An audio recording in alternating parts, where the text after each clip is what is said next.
This is Susan, and for the next half hour, I'll be reading from the Investigative Post on the Niagara Frontier Radio Reading Service.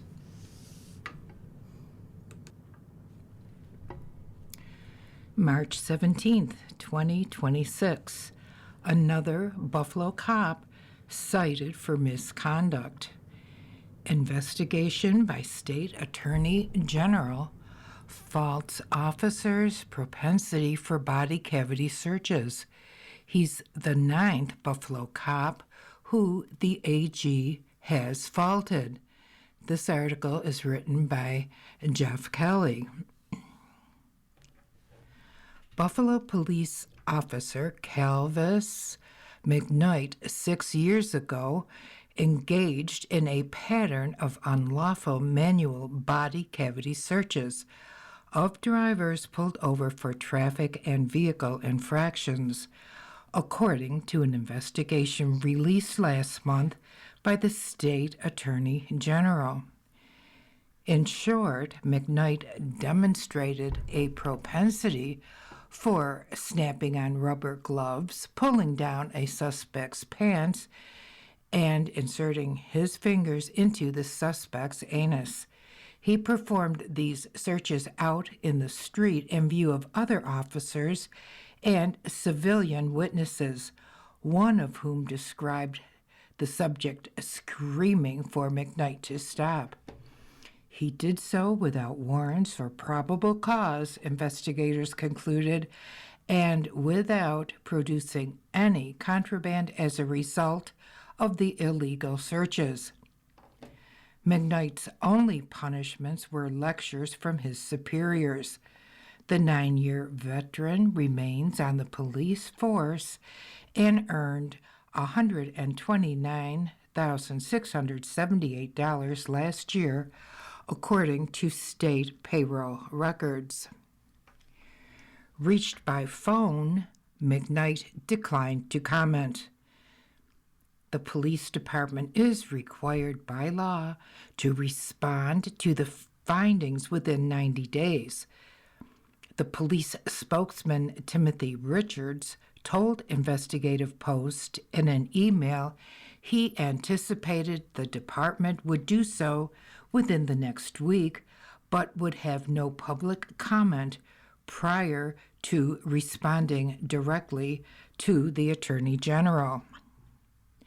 The McKnight report was released last month by the Attorney General's Law Enforcement Misconduct Investigative Office, which was created in 2020 to review the conduct of law enforcement officers frequently accused of misconduct.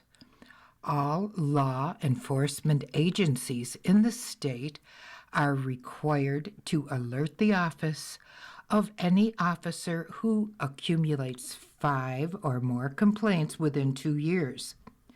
The complaints must describe distinct incidents of alleged misconduct. Multiple complaints about a single incident don't count. The review of McKnight's conduct was based on 9 complaints. The Attorney General's report detailed 2 incidents in detail, both in 2019. On April 9th of that year, 2 E-District officers pulled over a driver for a traffic infraction. The driver, who was on parole, initially tried to flee on foot, but the officers subdued him after a brief struggle, according to the Attorney General's report. They handcuffed him and patted him down, and they found no weapons or drugs. McKnight and 2 other E-District officers arrived on the scene after the pat-down. Although the arresting officers told McKnight the driver had been searched already, McKnight began to search the lower half of the driver's body, at which time the driver became uncooperative and resistive, according to the statement McKnight later gave to the department's Internal Affairs Division. McKnight insisted he felt something. According to the driver, the officers then held down his legs while Officer McKnight put on gloves and put his hand between his buttocks and inserted fingers into his anus. The department in 2019 had not yet mandated the use of body-worn cameras, but the driver attempted to record the incident on Facebook Live. However, his phone fell under a seat of his vehicle or underneath the car itself, according to the Attorney General's report, rendering the video useless. The audio from the nearly 3-minute recording captured the handcuffed man screaming, "You're violating me," and he had some other words to say. McKnight's search yielded no contraband. And when interviewed by Internal Affairs, again a couple of years later, and speaking to the Attorney General's investigators, McKnight denied touching the driver. However, the Attorney General determined the preponderance of evidence indicated McKnight conducted an unlawful manual body cavity search. Lacking probable cause or a warrant, the search was unconstitutional, they concluded.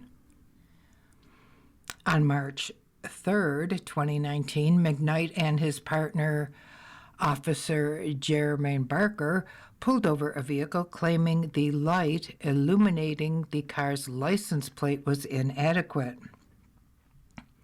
When he got to the driver's side door, McKnight claimed he smelled marijuana, so he asked the driver to get out of the car and began patting him down. And he claimed he felt a bulge.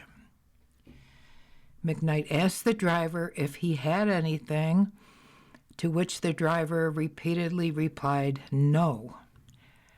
Barker, McKnight's partner, suggested they call for drug-sniffing dogs, but McKnight said no to that.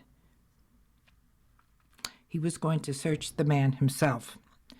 According to the driver, Officer McKnight continued to do his investigation, and he humiliated the driver in a not great way. This time there was contraband, 5 plastic sandwich bags containing crack cocaine. However, the baggies were in the driver's pants, and Barker later told Internal Affairs not where he originally thought they would be. The officers found more drugs in the driver's car. The Attorney General investigators determined the body cavity search was unlawful. And when the Attorney General investigators interviewed McKnight, they showed him the arrest report that he signed indicating Barker had retrieved the drugs from the driver's underwear. He admitted he did not suspect the driver was concealing a weapon. He said he understood he needed a warrant to do what he had done. "It doesn't seem right. I don't know what I was thinking," he responded, according to the investigators.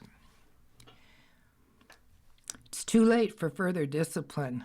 Then Buffalo Police Commissioner Joseph Gramaglia referred McKnight to the Attorney General for investigation in January 2022, long after the department's Internal Affairs Division had concluded its own inquiries.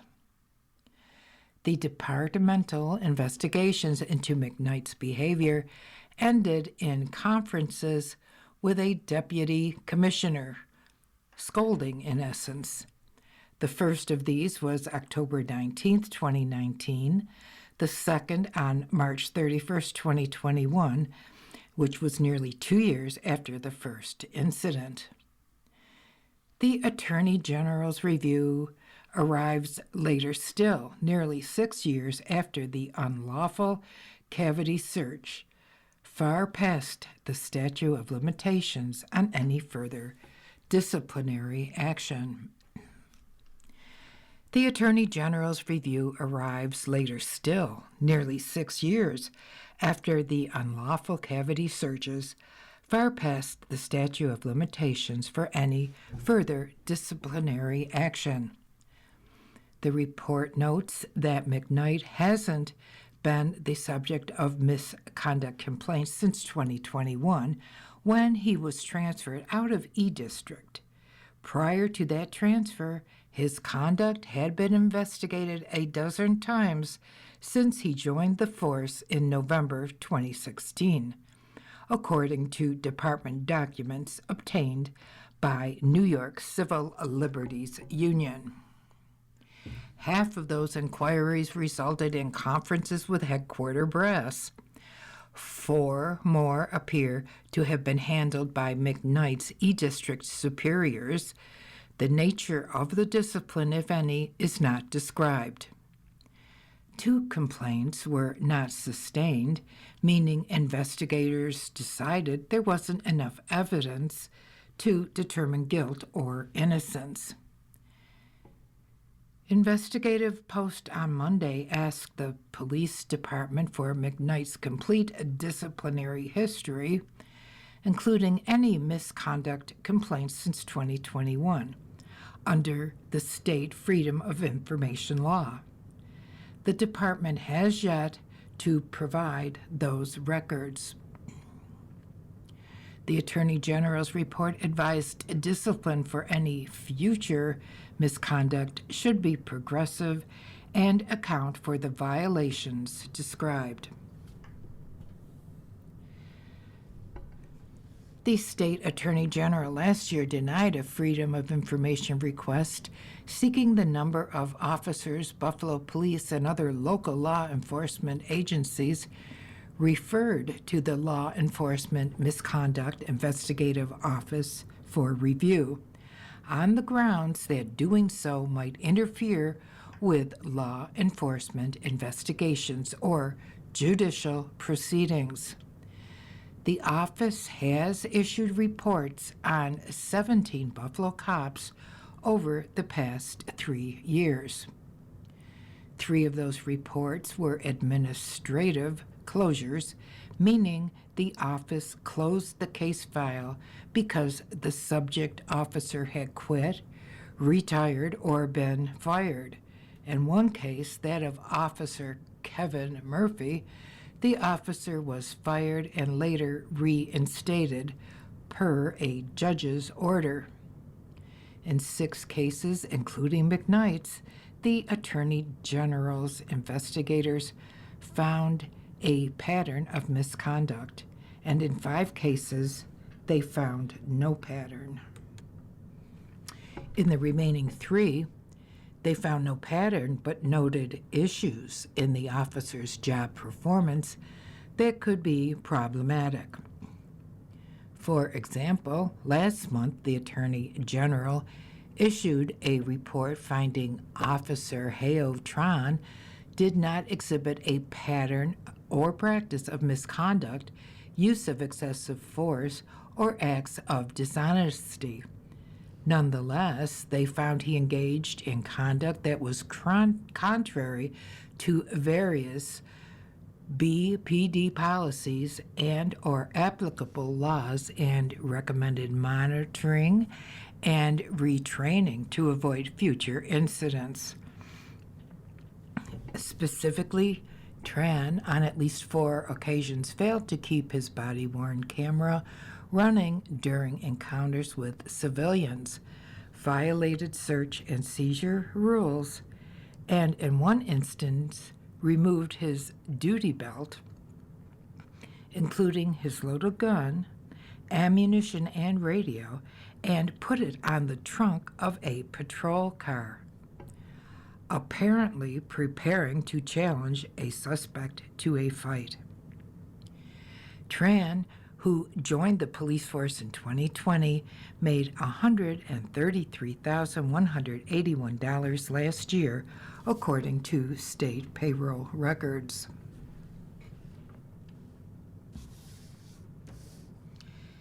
You are listening to a reading of articles and features from the Investigative Post on the Niagara Frontier Radio Reading Service.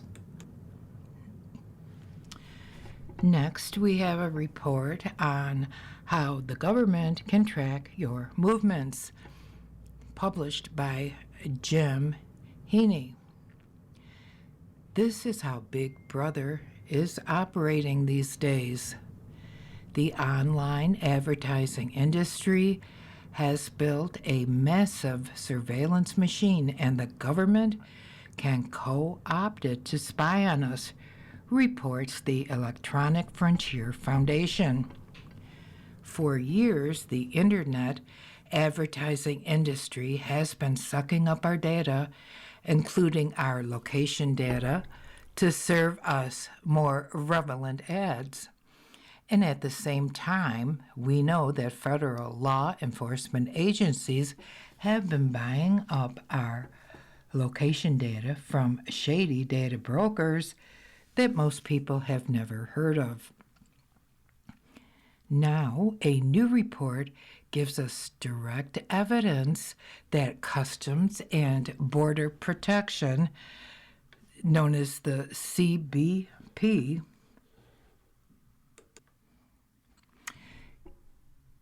used locations data taken from the internet advertising ecosystem to track phones. In a document uncovered by 404 Media, CBP admits what we've been saying for years. The technical systems powering creepy targeted ads also allowed federal agencies to track your location. The report goes on to advise how people can better protect their location data and what politicians should do to protect our privacy. Well worth a read. There's been a hole in the ground for close to 30 years where Memorial Auditorium once stood. Not to be undone, the A&E's building up the block on Main Street has stood vacant for 28 years. Enough already. And newspapers are laying off and buying out journalists left and right. Then there's the New York Times. Newsroom employment has grown by half over the past decade to 2,300. Add the Athletic and Opinion, and the number tops 3,000. Meanwhile, employment at the Washington Post has shrunk by half in recent years to about 450 as owner Jeff Bezos applies Amazon-like strategies to decision-making at the paper. And the downsizing at channels 2 and 4 has already started as their parent companies prepare to merge. Alan Pergament reports on the latest maneuvers. I'm told the staffs at both newsrooms are anxious, and understandably so. And meanwhile, Charlie Splett and his sidekick Sean and Mickey have left Channel 2. Charlie's going solo through a Substack newsletter. And public sector pensions in New York State are generous. Unions are pushing for still richer benefits and are finding a sympathetic ear from many Albany politicians, even though the Gothamist reports any modifications would cost the state and local government billions of dollars over time.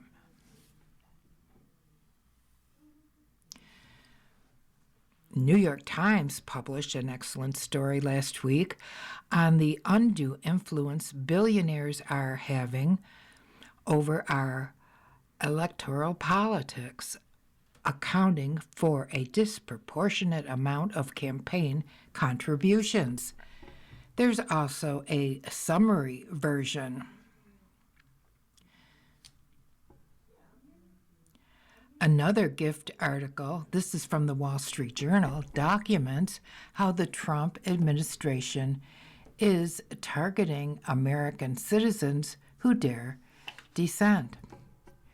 Protesters, observers, and passerby taken into custody by federal agents were declared terrorists and attackers in hundreds of social media posts by U.S. officials and departments since the start of the immigration sweeps in cities. This includes Minneapolis, where 2 citizens were executed by officials after exonerated by officials after they were killed by federal agents in January. The Wall Street Journal found that the Department of Homeland Security, created in 2002 to protect Americans, has turned its force against citizens. And of the 279 people accused by officials on X of attacking federal officers in the past year, 181 were U.S. citizens, the journal found. And close to half of those Americans were never charged with assault, and none have been convicted at trial. Yet names, mugshots, and other identifying details posted by the government put a bullseye on them, and they had to explain the accusations to family, friends, and employers. And in a few cases, their home and workplace addresses were leaked online, drawing death threats. The Guardian reported Friday that federal prosecutors used anti-terrorism statutes to convict anti-ICE demonstrators in Texas. In a recent poll by the Pew Research Center found that, by one measure, the United States is the most polarized country in the world, and the U.S. was the only nation of 25 surveyed where more adults describe the morality and ethics of others living in the country as bad, 53%, than good, which was 47%. At the other end of the spectrum was Canada, where 92% feel the ethics and morals of their countrymen are good. Trump's hostility to electronic vehicles is having an impact. In 2024, EVs accounted for 8.3% of new car sales in the U.S. It fell last year to 5.1%, and the end of tax credits has a lot to do with it. Tesla, among the automakers feeling the pinch, although its share of the EV market has actually improved, accounting for a little more than half of all the sales last year. I assume you've consumed a fair amount of news about Trump's war on Iran. What a mess. Well, there's been a lot of after-the-fact chatter about Trump's unwillingness to seek congressional approval under the War Powers Act, largely overlooked in the failure of the Joint Chiefs of Staff and other military leaders to honor their responsibility to uphold the Constitution. Trump wondered aloud during his first term why he couldn't have obedient generals like Hitler had. He's got them this go-round. General Dan Kane, chairman of the Joint Chiefs, is among those who appear more interested in keeping his job than upholding the Constitution. And meanwhile, The Guardian reports the mood is souring among those opposed to the Islamic regime in the streets of Tehran and elsewhere in Iran. Said one student of the combatants, "You are all worse than each other." And here's the latest Doonesbury offering, and this one's featuring Roland Hidley's reporting from Minneapolis. And this Gary Trudeau Doonesbury was featured Sunday, March 8th.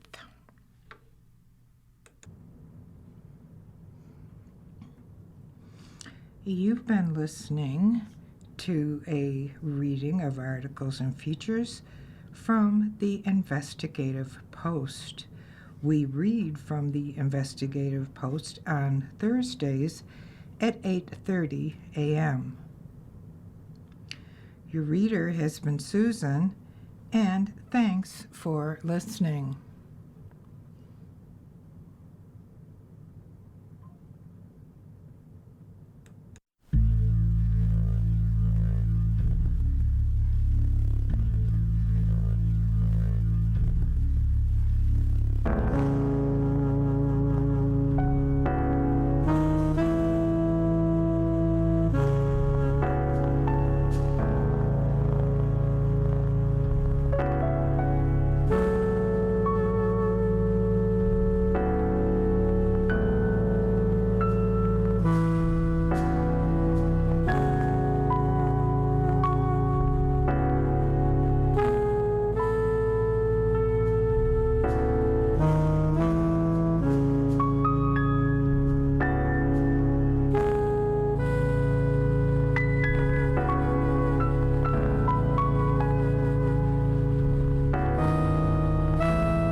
Good morning. Welcome to another broadcast day in the Niagara Frontier Radio Reading Service, a private not-for-profit organization.